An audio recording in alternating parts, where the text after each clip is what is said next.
podcast is part of the Sports Social Podcast Network.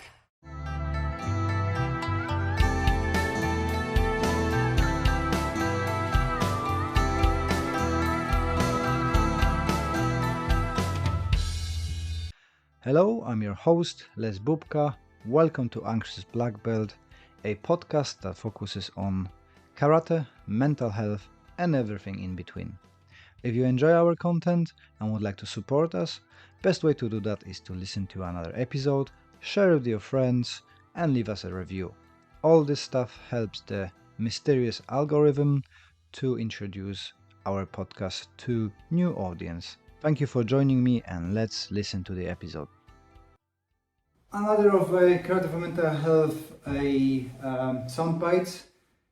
Bobby Coate Sensei. I just done first ever seminar for a wider audience. It was amazing combining Aikido and Karate. That's right. Why this combination? So my first ever martial art was Aikido. I started back in 2015, and that was my introduction to martial arts. And I had some very good teachers back then.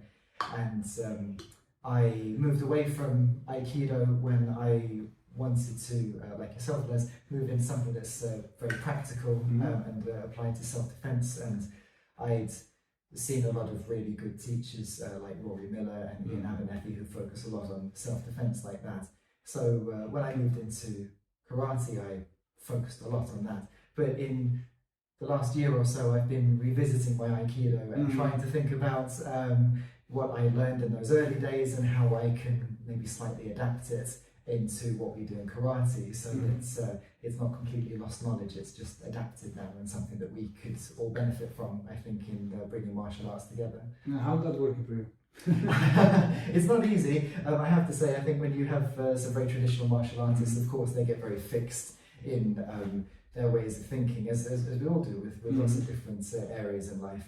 And I have to say, with the teachers I've had and the friends in martial arts communities, such as yourself, people who are very open-minded, they are great at introducing new ways of doing things, as I saw today. I was really encouraged by how much people were willing to try these new ways of doing things, especially when, you know, Aikido is a very traditional martial art, as we have in karate, and karate community is starting to see a real opening up of doing new things like that.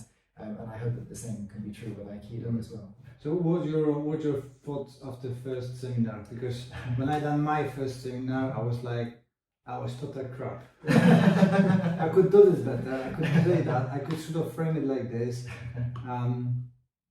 Hopefully it wasn't that for you.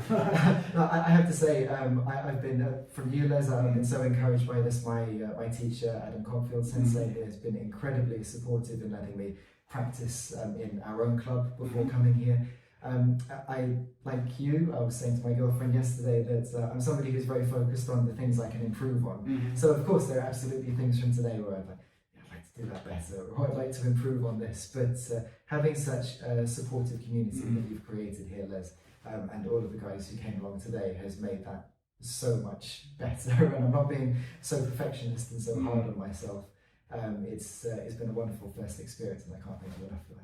Yeah, cool, pleasure. I think, you know, I said it openly on the podcast and stuff. I did because people been welcoming to me and started promoting me, and somewhat I am popular in karate circles. So I can use that karate for mental health as a vehicle of bringing other people like yourself. Somerset applied karate, bunker bastard, and so on.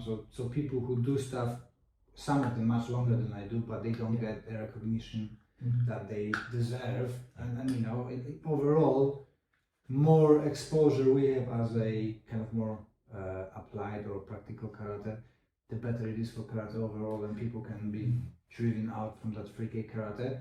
Nothing wrong with that if they want to stay there, that's a problem, but there's some people looking, like in my dojo, 90% of people are from different karate backgrounds, looking for something different, right? So you'll be part of that now. Thank you very much. What are your plans for the future? I absolutely want to start teaching. You've seen on my Facebook, I've been so lucky in being able to teach so early on in my since I got my shodan. When my teacher's been away, I've been really lucky enough to teach, and what you saw today are the things that I focus on. Again, very much like Ian Abernethy and the things that you teach. Applied karate, definitely practical karate, but I'm also trying to put my own spin on things, bringing in my own background from Aikido. I also had a background in Krav Maga and a bit of Jiu-Jitsu as well. So I'm hoping that I can start to bring in lots of those different elements and bring it into something that works for me, that I can feel happy with sharing with others. But certainly I'm looking at opening my own dojo and teaching as well, and that's something which would be one of my best life goals. Is that going to be somewhere in London?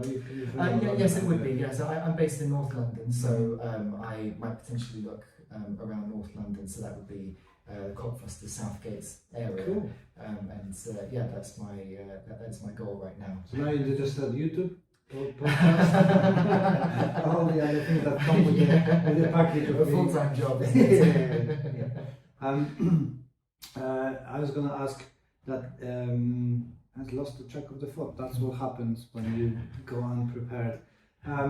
So you've been doing this.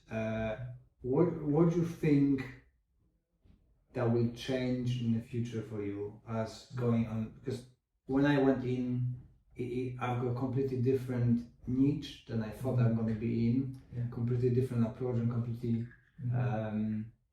different kind of material now when I teach, because it's verified through what people resonates to. You open on the adaptations and changing, and where you feel you're gonna just guessing where is it gonna take you? I mean, I've come from a very traditional background in starting in Aikido, and then in my early days in karate. Again, it was a very traditional kind of dojos. I would very much like to stay on the side of practical karate, but I do like, again, what you're great at, Les, is creating a nice warm atmosphere. I think that a little bit of martial arts is better than none. And not everybody wants to get into a cage and have 7 barrels beaten out of them, so I think that creating an atmosphere which is supportive for everybody to come along and train, and of all different abilities, again, as we've had here today, it's not just all top heavy with black belts. We have a nice range of abilities, but everybody brings their own thing as well. So I like, again, how I've been encouraged as I've grown up in martial arts is not just doing what our teacher tells us to do, or any teacher that teaches you to do. Everybody's going to be comfortable at different ranges with certain things, and I think people should be encouraged to focus on what they're best at, obviously making sure we have a wide range of things we train in, but to encourage people to know what works for them and to get good at that. So I hope that not only what I teach will be good for that, but also that I can encourage other people to train at those things and not feel scared to. I think people can be scared to reach outside of their martial arts because maybe it seems a bit forbidden or it's a bit scary to, or something like that, but I would really like people to be encouraged to try different things. And then of course, if they learn something good, then come back and share it with us as well. Cool. Do you got any things that people can follow you, or not yet? Only my Facebook. my Facebook is, my personal Facebook is pretty much karate stuff.